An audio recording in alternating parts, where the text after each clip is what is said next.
তো দুঃখিত, কেটে গেছিলো হয়তো। এবার দেখো আমি 1-2 দিন করাইছি, তখন আমি 4 নাম্বারটা করে দিচ্ছি। সেটা কোশ্চেনটা আমি যদি পড়ি, সেটা দেখো কি বলছে যে তোমার ক্যাপাসিটার আছে, ক্যাপাসিটেন্সগুলো দুইটা কানেক্টেড আছে, একটা হচ্ছে সিরিজে কানেক্টেড আছে, একটা প্যারালালে। যখন সিরিজে কানেক্টেড থাকে, দেখো বলা আছে প্যারালালে থাকলে তার ক্যাপাসিটেন্স 9 মাইক্রোফ্যারাড, মানে সিপি ধরলাম আমরা। প্যারালালে যে ক্যাপাসিটেন্সটা সেটা কত বলছে তোমার 9 মাইক্রোফ্যারাড। আচ্ছা, আবার যখন সিরিজে থাকবে বলছে তখন তার ক্যাপাসিটেন্স হয়ে যায় কত 2 মাইক্রোফ্যারাড। তাহলে এখন আমরা কী বের করতে বলছে যে তোমার এই ক্যাপাসিটরগুলোর মানগুলো বের করতে বলছে। তাহলে দেখো একটা মনে করো প্যারালালে আছে, ওকে। আরেকটা মনে করো, আর এই দুইটা কিসে আছে সিরিজে, বাট আমরা এগুলোর ভ্যালু জানি না। একটাকে C1 ধরলাম, একটাকে C2, এটা একটা C1 ধরলাম, একটা C2, বাট এদের মানগুলো দেওয়া আছে, ঠিক আছে। এদের কী দেওয়া আছে, আমার মানগুলো দেওয়া আছে। তো দেখো কীভাবে বের করি। তাহলে আমরা জানি যে ক্যাপাসিটর হচ্ছে সম্পূর্ণ রেজিস্ট্যান্সের উল্টা। তো রেজিস্ট্যান্স যে সূত্র ফালাও প্যারালালে, সেটা হচ্ছে এখানে সিরিজে, রেজিস্ট্যান্স যেটা সিরিজে ফালাও এটা হবে এখানে প্যারালালে। তাহলে খেয়াল করো, এখানে যখন সিপি মানে প্যারালালে বলছে, তখন আমরা জানি প্যারালাল থাকলে কীভাবে হয়, সিরিজ রেজিস্ট্যান্সের সিরিজের মতো। তাহলে ক্যাপাসিটরের যোগফল হবে, তাহলে C1 + C2 হবে। তাহলে দেখো সিপির মান তুমি এখানে কত বসাচ্ছ 9, আর এটা ধরে নাও C1 + C2, সেটা তুমি 1 নম্বর সমীকরণে বসায় রাখো।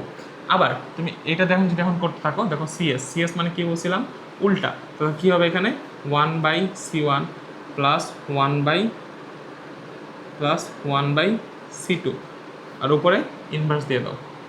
এবার খেয়াল করো, তুমি তো এই মানগুলো জানো না, বাট সিএস এর তুমি মান জানো। সিএস এর মান তুমি কত জানো, এটা বলা আছে 2, তাহলে এখানে বসা দেবো হচ্ছে 2, ওকে।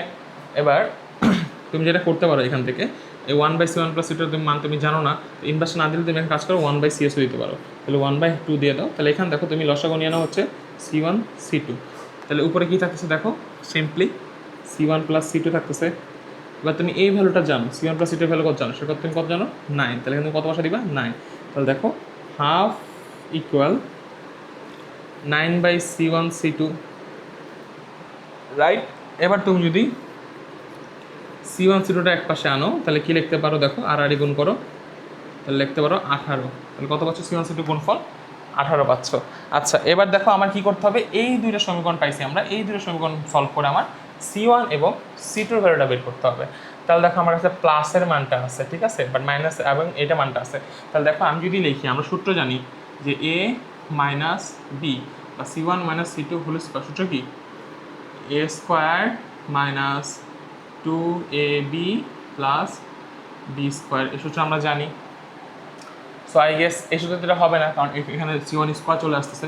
তাহলে দেখো এখানে কোন সূত্র দেওয়া হইতে পারে, C1 + C2 whole square -4C1 C2 সূত্র বসছে। দেখো A - B হোল স্কোয়ার সূত্র কি, A + B whole square -4AB। তাহলে আমি এখানে মাইনাস এই সূত্রটা অ্যাপ্লাই করলাম। সূত্রটা অ্যাপ্লাই করে এখন দেখো আমি ভ্যালুটা বের করতে পারি চাইলেই। আমি C1 + C2 এর মান কত জানি, দেখো আমার বলা আছে এখানে 9, তাহলে সিম্পলি এখানে দিলাম 9 square -4 into C1 C2 value কত পাইছি আমরা 18, তাহলে এখানে বসাতে হচ্ছে 18। তাহলে এখানে হিসাব করো 81 মাইনাস এটা সামথিং আসে। সো ডাইরেক্ট যদি আমি হিসাব করি যে C1 - C2 রুট ওভার এই যে মানটা আসে 81 - 4 × 18, এই মানটা হিসাব করলে আমি ডাইরেক্ট দেখেই করতেছি, সেটা হচ্ছে +-3, কারণ রুট করলে কি আসে সামনে একটা প্লাস মাইনাস চলে আসে, তাহলে +-3। তাহলে আমরা কী পাচ্ছি C1 - C2 ভ্যালু +-3, ঠিক আছে।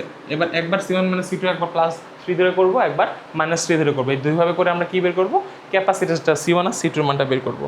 আচ্ছা দেখো, যদি আমরা আমরা একবার কাজ করি যে C1 - C2 সরাসরি আমরা +3 ধরলাম, ধরে এটাকে সমীকরণ দিলাম হচ্ছে 3। তাহলে এখন দেখো সমীকরণ 1 আর 3 কী করবো, আমরা যোগ করবো। তাহলে যদি সমীকরণ 1 + 3 যোগ করো, তাহলে তুমি কী লিখতে পারো দেখো, C1 + C2 সমান কত ছিল 9, আর এখানে লেখো C1 - C2 সমান কত 3। তাহলে এখানে তুমি হিসাব করো, এটা কাটো, 2C1 সমান কী লিখতে পারো 10, 11, 12, আর তাহলে C1 সমান তুমি পাচ্ছ যে 6, কত পাচ্ছ 6 মাইক্রোফ্যারাড, 6 মাইক্রোফ্যারাড পাইছো, ওকে। C1 এর ভ্যালু পাইছো। এবার যদি আবার এই C1 এর ভ্যালুটা এখানে বসায় দাও, যে কোনো সমীকরণ 3 বসাও, তাহলে দেখো তুমি সমীকরণ 1 বসাও, তাহলে 1 হতে তুমি যদি C1 এর ভ্যালুটা বসায় দাও, তাহলে কী পাবা দেখো, তোমার ছিল কত C1 + C2, আর C1 এর জায়গায় প্লাস C2 সমান কত ছিল 9, তাহলে এখান থেকে দেখো তুমি C2 এর ভ্যালুটা কত পাচ্ছ 3 মাইক্রোফ্যারাড। এটা তখন কখন পাইলা, যখন +3 ধরে করছো, যখন কী করছো তুমি +3 ধরে করছো, আচ্ছা, এবার যদি আমরা যখন এখানে +3 দিয়ে করছি C1 - C2 এর মান, তখন ভ্যালু আসছে এই দুইটা C1 আর C2 এর মান। এবার যদি আমরা -3 ধরে করি তাহলে কি হবে সেটা দেখাই। দেখো, যদি আমরা এবার ধরি যে when আমরা ধরলাম যে C1 - C2 আমরা ধরলাম হচ্ছে -3, এটা 4 নম্বর ইকুয়েশন দাও। এবার তুমি কি করবা, 1 + 4 নম্বর ইকুয়েশন করবা। তাহলে দেখো 1 + 4 নম্বর ইকুয়েশন করলে কি হয়, ছিল কত C1 + C2 = 9, তাহলে C1 - C2 সমান কত ধরবো এখন -3, তাহলে এখন কত লিখবা -3। হিসাব করো, C2 বাদ যায়, তাহলে কি পাও 2C1 = 6 পাও। তাহলে C1 সমান কত পাচ্ছ তুমি 3 মাইক্রোফ্যারাড। আচ্ছা, এবার এই C1 এর মানটা তুমি একে বসায় দাও। তাহলে দেখো তুমি 1 নম্বর সমীকরণ থেকে যে C1 এর মানটা বসাতে কী পাও, যে 3 + C2 সমান কত 9, তাহলে C2 সমান কত পাচ্ছ 6 মাইক্রোফ্যারাড। সুতরাং তুমি যেটাই বসাও, তোমার এই ক্ষেত্রে তোমার C1 এর ভ্যালু আসছে 3 আর C2 এর ভ্যালু আসছে 6, আর এই ক্ষেত্রে তোমার কী আসতেছে দেখো, C2 এর ভ্যালু আসতেছে 3 আর C1 এর ভ্যালু আসতেছে হচ্ছে 6, পার্থক্য এই জায়গাতেই। তাহলে অ্যান্সার তুমি কি লিখতে পারো, যে C1 আর C2 তুমি কত পাচ্ছ, 3 মাইক্রোফ্যারাড পাচ্ছ এবং 6 মাইক্রোফ্যারাড পাচ্ছ। ঠিক আছে, সো এটাই ছিল হচ্ছে প্রবলেম 4, অর্থাৎ ম্যাথের লাস্ট যেটা ছিল সেটা, ক্রিস্টাল কেভিএল এর আগে। ওকে।